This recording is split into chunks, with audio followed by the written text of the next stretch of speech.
All right, what is going on, everybody? We are back with another watchOS 26.2 beta, and this time it is the third beta. And more excitingly, it looks like we might be coming to the home stretch of this baby finishing up.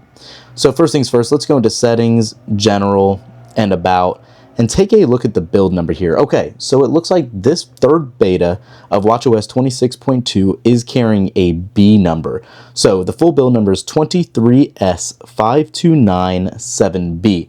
If you are new to Apple updates, the closer you get that last letter to the beginning of an alphabet, so A or B's, usually signify that this is nearing the end of the beta cycle and the public release should be coming in the next couple of weeks. Obviously, Apple can always do Apple things and might change their mind or find other issues with it, but this is usually a good sign that Apple's happy with its current positioning.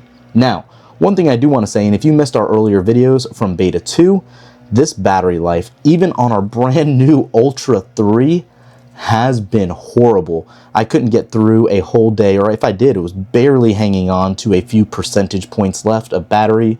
I am really hoping that this beta has some under the hood improvements to make this better and long lasting. So kind of just jumping around really through the OS right now, seeing what we can look at, you can see everything does seem to be running pretty smooth here. If we go into the Tesla widget, everything is working as you would anticipate. Let's just go into weather here again. Taking a little bit of time longer than usual to load, not necessarily a great thing. Looks like it's definitely causing some hiccups right here. So you can see there are definitely some intermittent issues still. Can't even get weather to load. Let's try this one more time. There we go. Hopefully it was just finishing re-indexing from the update, but never seen that before at all. So let's set the watch down and actually jump in to the watch app here and see if we see anything else new. So let's go into general here. Everything else looks pretty similar. Not surprising at this point, but as you can see, we still have dumb Siri. It hasn't been tweaked or updated for any Apple Intelligence yet. And then obviously our gestures, the other main thing we look at, still look to be very underwhelming.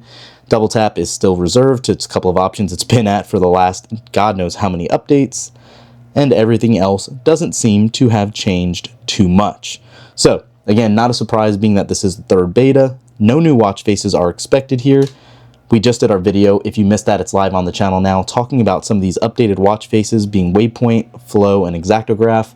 Take a look at that video. It has some pretty cool stats and tips and tricks for the changes in iOS, watchOS, and all of those other updates for some of the perks you get with the changes to watch faces here.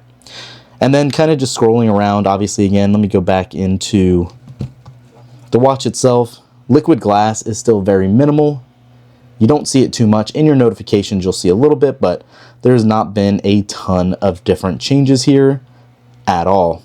So you can see some of the updates. You can see that liquid glass look, but again, it is very minimal. So I'm not going to drag this video out. You guys know our feeling at this point with how much changes and all of that there are lacking, I guess you can say, in watchOS 26.2 betas.